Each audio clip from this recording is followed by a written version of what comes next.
السلام عليكم ورحمة الله. الحمد لله رب العالمين، والصلاة والسلام على أشرف الأنبياء والمرسلين، نبينا محمد عليه أفضل الصلاة والتسليم. أتمنى من الله أن تكونوا بصحة جيدة وعافية أنتم وأحبابكم أجمعين، وأتمنى من الله لكم دوام الصحة والعافية، وأن يرزقكم الله، وأن يوسع عليكم في الرزق، وأن يبارك لكم فيه جميعا، وأن يرزقكم كل ما تشتهون. هذا فيديو عن طيوري، وأحببت أن يكون طويل بعض الشيء. أتمنى أن يعجبكم. طبعا أنتم تعلمون أني اشتريتها في رمضان، والآن هي ما شاء الله كبرت، فأحببت أن أشارككم هذا الفيديو الذي هو عنهم عند وجبة الغداء الخاصة بهم. وسوف أتحدث عن بعض المواضيع العامة بينما أنتم تتفرجون، وبعد ذلك أكمل أسكت، ومن ثم أنتم تتفرجون. وأتمنى أن تشاهدوا الفيديو للنهاية لدعم القناة، ولا تنسوا الإعجابات والاشتراكات إن شاء الله. وأتمنى من الجميع إكمال الفيديو للنهاية. سوف أتحدث الآن في هذا الفيديو عن فوائد شرب القهوة قبل الرياضة. 1. زيادة حرق السعرات الحرارية. أشارت دراسة إسبانية إلى أن الرياضيين الذين يشربون القهوة قبل ممارسة التمارين الرياضية لديهم القدرة على حرق كمية أكبر من السعرات الحرارية، تقدر نسبتها بحوالي 15% مقارنة مع غيرهم. 2. تحسين الدورة الدموية.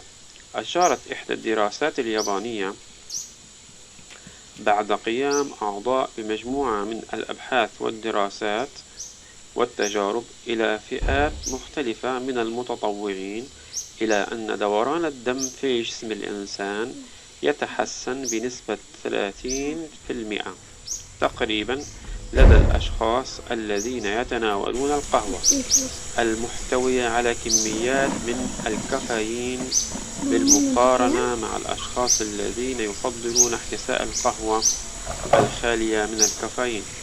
الحقيقة أنا لا أعلم هذه القهوة الخالية من الكافيين كيف طعمها. 3. تخفيف آلام العضلات. وجد علماء من جامعة أمريكية بعد دراسة عميقة أن تناول كوبين أو 3 أكواب من القهوة قبل البدء بممارسة التمارين الرياضية بمدة يتراوح مقدارها 30 دقيقة يساعد بشكل كبير على تخفيف آلام العضلات، كما تمد الجسم بالقوة وتزيد قدرته على تحمل التمارين القاسية. 4. تحفظ العضلات. تحفظ العضلات. يعتبر الكافيين من أهم المواد التي تحافظ على قوة العضلات ومنع شيخوختها مع التقدم في السن، كما يحافظ على اللياقة البدنية ويحد من الإصابات المرتبطة بالسن. لذلك ينصح العلماء والمختصون تناول مشروب القهوة قبل فترة من ممارسة التمارين الرياضية، لأنها تحتوي على نسب جيدة من الكافيين المفيد لجسم الرياضيين. كما يستخدم هذا الكافيين كوقود للعضلات من خلال إنتاج مادة الجلوكاجين وتخزينها على شكل طاقة في عضلات الجسم. طبعا الكثير منا لا يمارس الرياضة، لكن إذا كان عندك مشوار وسوف تذهب إلى هذا المشوار مشي، أو كان عندك عمل في البيت أو تعزيل أو شغل أو تنظيف أو ترتيب، هذا كله يعتبر رياضة، فيفضل قبل شرب القهوة. وكما سمعتم هذه فوائد شرب القهوة قبل الرياضة. إن شاء الله يكون الموضوع فاد الكثير منكم. والحقيقة بالذات القهوة يجب أن تكون دائما من نوع فاخر وجميل الطعم ولذيذ المذاق، لأنه هي شيء يعني بالمزاج، وليست كالشاي مثلا من أجل أكل ساندويش أو قطعة من أو أي شطيرة، وإنما القهوة شيء للمزاج وليست كأي مشروب ساخن أو بارد فقط للتسليك، وإنما القهوة تشرب للروقان للمزاج، وتشرب بمعدلات بسيطة أو بمعدلات معقولة، وليست بكميات كبيرة أو مستمرة أو أنا مثلا أشرب القهوة لكن الفناجين العادية الصغيرة، ونختار من أجود أنواع القهوة الموجودة في بلادنا، نشرب ما يقارب 2 أو 3 مرات باليوم، أحيانا يزيد 4، لكن في مسافات بينهم، وكلها عبارة عن فناجين صغيرة وليست كبيرة.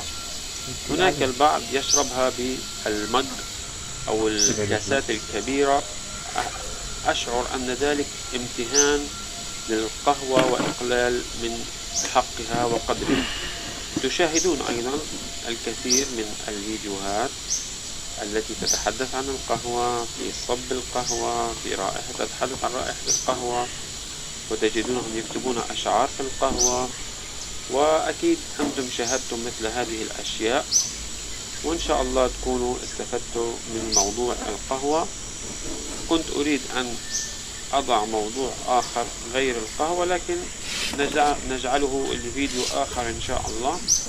هذا الفيديو فقط هكذا، وأتمنى لكم مشاهدة طيبة وأن تكملوا الفيديو للنهاية، ولا تنسوا الإعجاب والاشتراك من لم يشترك، ومشاهدة الفيديو وتعليق، وبارك الله فيكم، وأتمنى أن يعجبكم الدجاج، والسلام عليكم ورحمة الله وبركاته.